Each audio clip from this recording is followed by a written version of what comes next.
এই হচ্ছে পুকুর, এখানে বিশাল বড় বড় মাছ আছে অবশ্য।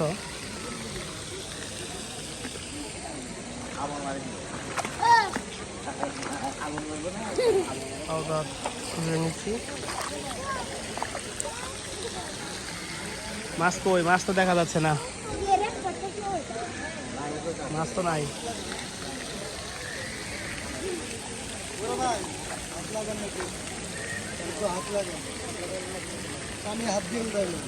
ও আচ্ছা আচ্ছা, ও বুঝতে পারছি।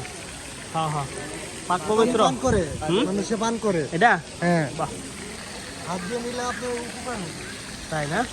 আপনি তো, আমি তো বলি না, জানি না, এখানে কি হচ্ছে? অনেক মানুষের মানতে আইয়া এটা পান করে। ভালো, মানে অনেক রোগ ব্যাধি ভালো হয়। রোগ বৃদ্ধি ভালো হয়, মানুষের উঠলে মানুষে থাকে। সেটাই। আপনাকে কিলা বলে আমি আমার আল্লাহ দিলে রোগ ব্যাধি নাই, চলে বললে চলে। রোগ ব্যাধি হইলে আমি খাইলে ভালো হবো, হ্যাঁ, তাই না? আপনি ভালো মনে মানে আপনি ভালো মনে খাইতে হবে, তাই সৎ মনে সারাদিন চলতে হবে। বুঝছি বুঝছি। এই রইল কথা, দেখি কি হবে। ওই যে বলার মতো লোক আছে, বলার মতো লোক আছে, সবার মন তো এক সমান না, সবার আত্মা তো এক সমান না, বুঝার মতন জ্ঞান লাগে। ওরা বুঝে না, ওরা তো মানে অন্য পথে যাচ্ছে। মাছ তো এখন, মাছ কোথায়, মাছ কোথায়? মাছ নাই। এই পুকুরে পানি পান করলে নাকি রোগ ব্যাধি ভালো হয়ে যায়। এই যে আমাদের একজন পাগল ভাই আছে, পাগল ভাই বললো আর কি।